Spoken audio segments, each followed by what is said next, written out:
Thank you. Hopefully y'all know what a pierogi is, being in the Cleveland area, and I'm from Parma, but I didn't wear my white socks today.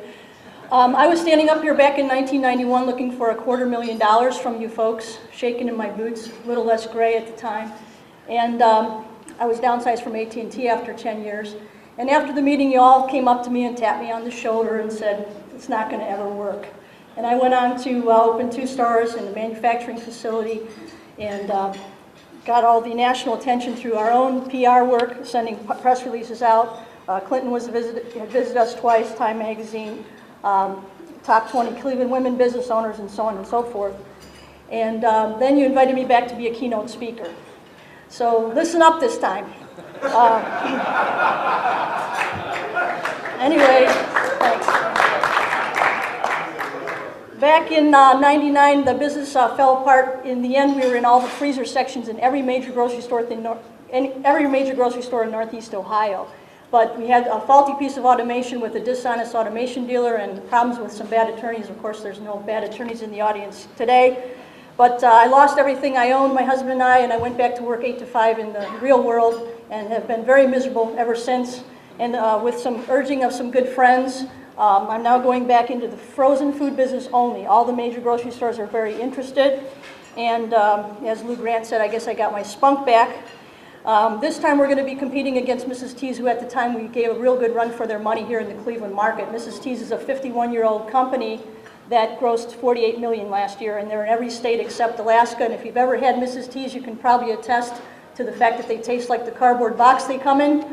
And ours is homemade. So we're going to be donating 10% to our net profit to battered and abused women and kids nationwide, starting out here in Ohio. I'm seeking $2 million for a building and the automation, which is expensive, and a year's worth of expenses, and I have a full business plan and everything after the meeting if you have questions. I'm just going to show a short video here.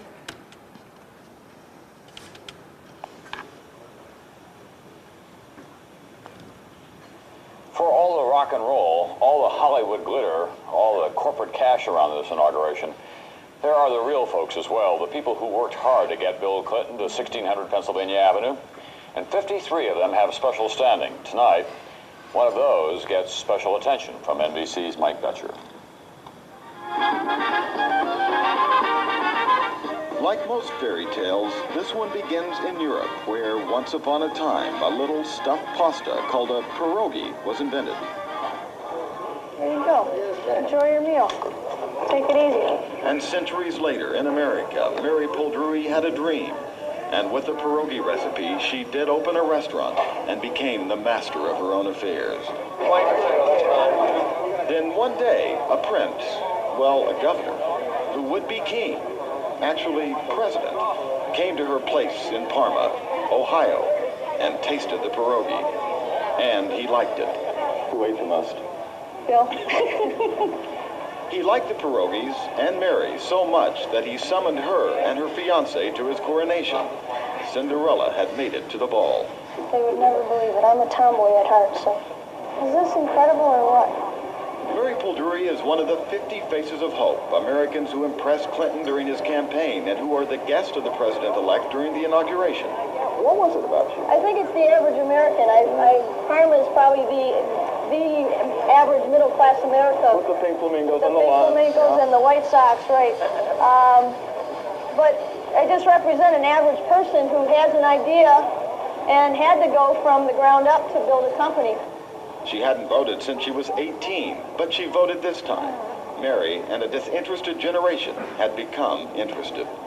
Hello, President Clinton, Vice President Gore. Please continue to help small business become big business. And the environment is priority 1. Nothing else will matter if we're not here. On the inauguration's wall of hope, this face of hope left her message. Mary and the 50 faces of hope were honored by their new president today. But this American fairy tale is unfinished. I feel like Cinderella, so I'm waiting for everybody to turn back into mice and pumpkins any minute now. Happily ever after is easier written than accomplished. Mike Betcher, NBC News, Washington. That's Nightly News for this Monday night, the beginning of inaugural week in Washington. I'm Tom Brokaw. Nightly News will be here all week long. Also the Today program, of course, as we continue our special coverage of this big week for Bill and Hillary Clinton and the Now, our next guest took an unusual route to open up a pierogi restaurant in Parma, Ohio. That's outside Cleveland. Mary Poldruhi started Parma Pierogies back in February of '91. She serves 12 different kinds of pierogies. For those of you who don't know, it's a kind of Polish ravioli. Actually, it's common to a lot of Eastern European countries, and it was lucky enough to be visited by President Clinton twice, who obviously enjoyed himself. He named her one of his faces of hope. Mary joins us now to share her story from Cleveland, Ohio. Mary, welcome. Hello, Mark. Thank you for the opportunity. No problem. Let's talk about your method of financing the business, since that strikes me as the most unusual part of your story. You had an idea. You didn't have the money to finance it. What did you do? Well, I didn't have a rich uncle either. I went to the banks, and naturally banks don't loan money to startups. So they referred me on to some venture capital companies and some very wealthy people in Cleveland, and I was flattered on 3 occasions to get an offer for the $200,000 I needed, which I only had $2,000 of, so I was a little ways off.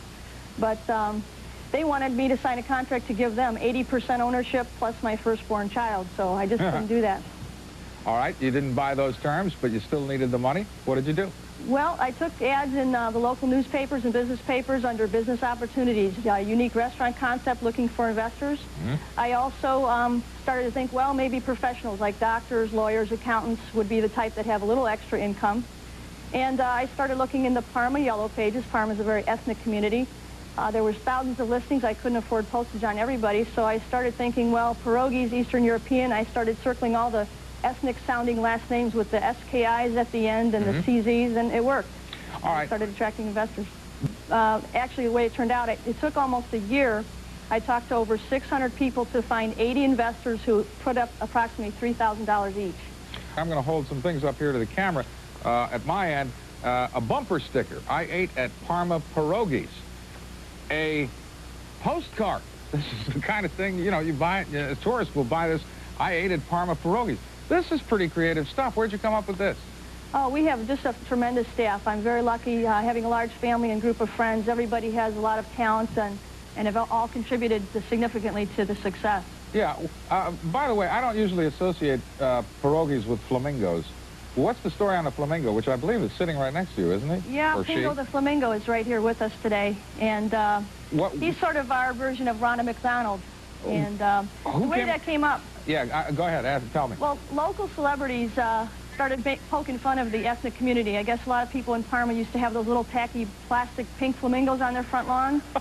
And it got so popular that even Johnny Carson used to refer to Cleveland and Parma, home of the flamingos. So we started to capitalize on that.